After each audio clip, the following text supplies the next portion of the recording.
Hey everyone, AquaTwist here. Emio The Smiling Man was by far Nintendo's biggest surprise of 2024. Yes, even more than the Marvel vs. Capcom Fighting Collection or the grand return of Mario and Luigi. When that random teaser dropped earlier this summer, with it being titled just Emio, I was stunned. That 15 seconds was unlike anything I had seen from Nintendo in my 20 plus years of playing their games and knowing their history, so my mind was racing with excitement at the possibilities. Oh my god, is Nintendo making a new horror IP? Bring back Eternal Darkness? Holy crap, what could it be?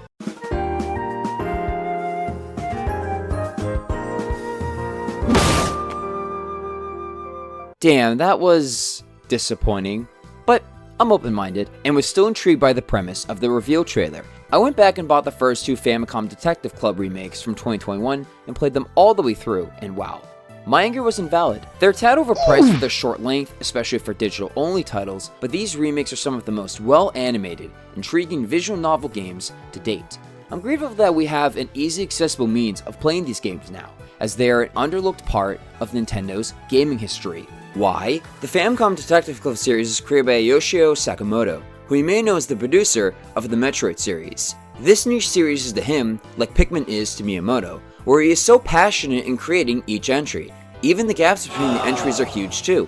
And that's why I think Emio The Smiling Man is one of the most important games Nintendo has in 2024. With so many of their previous games playing it safe, especially something like Mario Strikers Battle League, seeing them take a risk like this for the first time in a long time is huge. And I think the sales of Emio could heavily determine the future of them bringing back older legacy series to the Switch too, such as Punch-Out!, Kid Icarus, F-Zero, and more. So with that said, let's take a look and analyze why Emio is the culmination of all the Famicom Detective Club games we have seen over the past 30 plus years. When you're out on your investigations, you take control as one of the two PIs of Utsugi Detective Agency, the protagonist and Ayumi Tachibana. Each detective has a selection of commands they can choose from while they're out in the field. These commands are context sensitive and appropriately change depending on the situation, such as the topic being discussed or who is in your surroundings. When you need to look or examine, you're able to move a magnifying glass cursor around the screen. The analog stick moves slower than a mouse would for point-and-click adventure, forcing you to slow down and carefully examine your surroundings. And if it's still too fast, you can move the cursor much slower by using the D-pad. It would have been nice if they pulled a page from Ace Attorney and changed the color of the magnifying glass once it hovered over an interactable, but the speech bubble suffices. Every one of these options features a matching icon next to them, such as a spyglass for look and examine and a thought bubble for think. This iconography helps distinguish the different choices you have as a detective, and allows the menu to be universal for different languages, which most first-party Nintendo titles do anyway. Like most other visual novels, this window and dialog boxes have a slight transparent background, allowing you to still see the entirety of these beautifully drawn environments and backgrounds. You can even press B when a dialog box appears to hide it completely to see any details blocked off by the UI. After each day of your investigation, you have to review the information you've gathered with your team. You get asked questions based on what you've learned during a given day. Some are multiple choice, others prompt you to select a person or key term from your notebook, and sometimes you're prompted to enter a specific term using the built-in keyboard of the Switch. I love these gameplay sections, and these really made me feel like I was a detective myself. It felt rewarding when I applied the information I learned from my investigations in order to answer these reviews correctly. Think sort of acts as the hint system of the game, providing your detective an opportunity to analyze a situation and suggest a possible solution. But as with real detective work, thinking is a required part of investigating the case of Emio. And as a result, the gameplay flow makes me feel more like a detective than the previous Famicom Detective Club games ever have.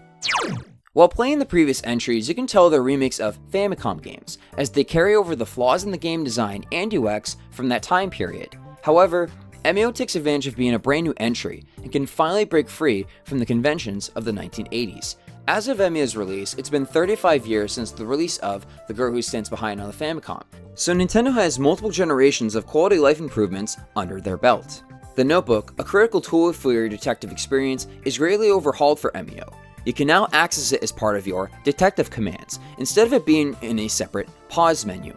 Each person's notebook entry is broken down to only a few, easily digestible pages, unlike the previous games which only displayed a short paragraph at a time.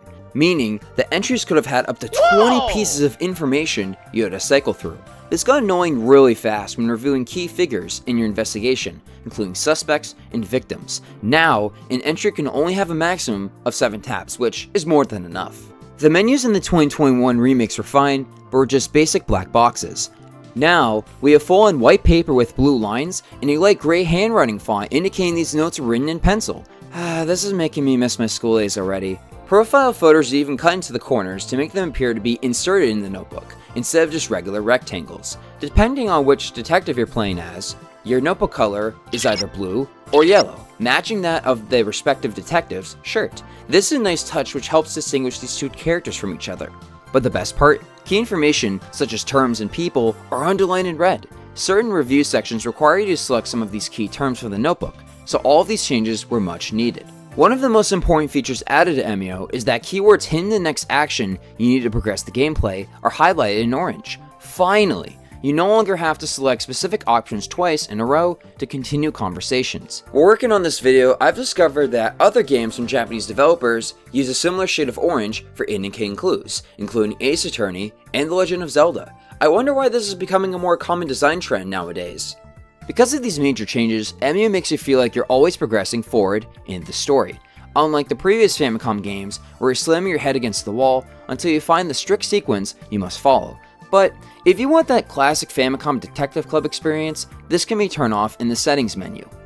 Now that Emio takes place later in the 1990s, you now finally have cell phones. No longer are you restricted to only using the house phones at specific locations. The UI design in these menus is even indicative of what cell phones at the time would have looked like. This is a great gameplay addition, allowing you to communicate with your detective partners from afar. There's even a fun Easter egg if you've played the previous games in the series. If you dial the number 007-1234 to call Bar Sambora from The Girl Who Stands Behind, you can have a conversation with Hitomi, a major character from that story. How cool is that? Rewarding curious players for experimenting based on previous series knowledge like this is something I wish game developers did more often. Indies and AAA games alike. Let's discuss some minor UI adjustments. During investigations, the topic you're interviewing a person about, or the object you're viewing, is displayed at the bottom of the screen, which wasn't done previously. It's a nice indicator in case you forget about one conversation you're having, or what you're even looking at. Talk has been changed to ask/listen, which better indicates this is for both the receiving and speaking ends of a conversation, especially for scenarios where you have to listen to someone to gather information before you can ask them questions about it. When interviewing someone, the amount of potential topics to discuss is much smaller than before, only focusing on the most important ones. This streamlines the gameplay experience as this easily allows conversations to progress forward, unlike The Missing Heir, where nearly all the topics had no new info except for one. Observations is now a common option you can ask too, allowing the developers to write dialogue for the NPCs that doesn't fit within a specific topic. Quit investigation is now save/quit investigation. Providing clarification, this option is how you save your progress. For save files themselves, you can now lock an individual save so you don't accidentally overwrite it. I wish big JRPGs like Persona had this, instead of having to remember what each of my 16 different save files are for. During dialogue sequences, you can now fast forward if you don't want to reread previous lines of dialogue again while trying to figure out the correct option. There's also an autoplay, which has become a recent trend in story-based games. There's no auto or fast-forward text, instead using the widely known play and fast-forward symbols respectively. But unlike games like Persona 5, the continue button doesn't get removed while using the auto option. More confusing though is you can use the auto and fast-forward at the same time. I don't understand why anyone would want to do this, so this seems to be an oversight in the implementation of the UI. Let's discuss some of the symbolism found within Emio's UI. With the title of The Girl Who Stands Behind having a red background and The Missing Heir having a blue background, using purple makes perfect sense for Emio. The red and blue mix together to represent the culmination of the Famicom Detective Club series.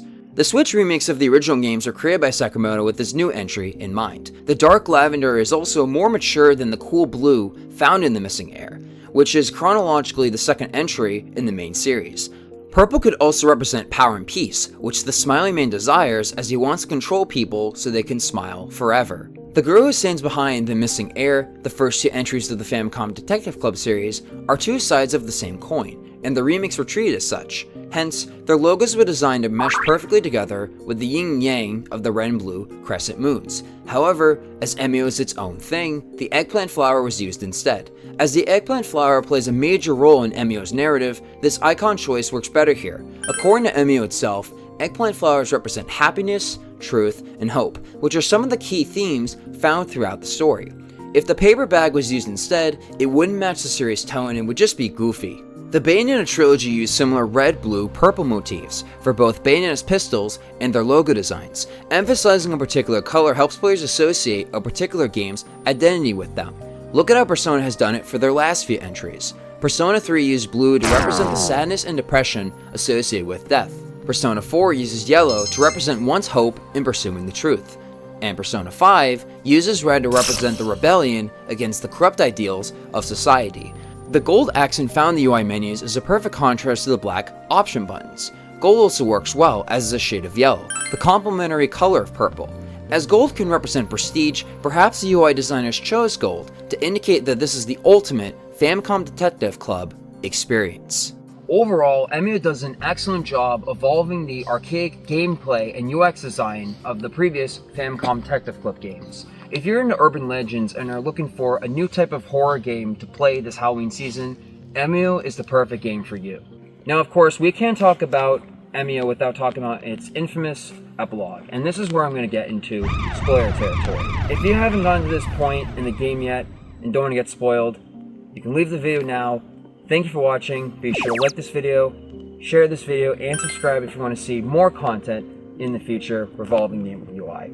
Otherwise, if you don't really care about spoilers, or if you've already beaten it, stick around until the very end. After you've beaten the main game, and you've processed the events and unfolded, you've realized that there's a huge gap in unanswered questions. How did the urban legend come to be? Why did Minoru do these unforgivable crimes in the first place? That's what the epilogue, Minoru, is for. It features a unique title screen, with silhouettes of a brother and sister holding hands with each other.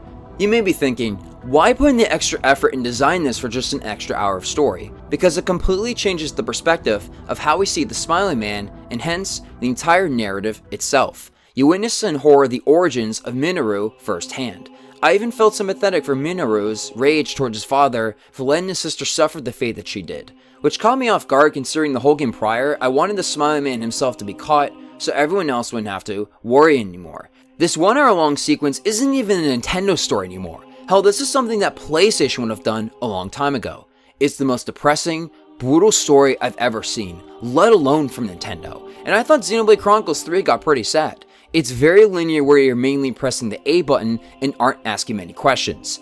But Minoru is absolutely necessary if you want the complete narrative experience of Emio. And the most important detail within Minoru is its logo. It's a mirrored version of Emio's, with the flower being replaced by a human eye. But once you've beaten the epilogue and finished rolling credits, the two halves of the logo combine to form a complete smile, with half being Minoru's eye and the other half being the eggplant flower. Now I finally understand why Emio The Smiling Man Famicom Detective Club doesn't match the naming convention of the rest of the series. If they just called it Famicom Detective Club The Smiling Man, the story truly wouldn't have left the impact that it does. Emio isn't about the Utsuki Detective Agency and their investigation to solve this murder case. Not this time. When the urban legend of Emio becomes reality through the actions of Minoru, we've created The Smiling Man, a tragedy about a man forever stuck in the past, hopelessly trying to find his late sister and make people smile so they'll never have to suffer ever again. You don't have to cry anymore. You can just smile now. Keep smiling forever.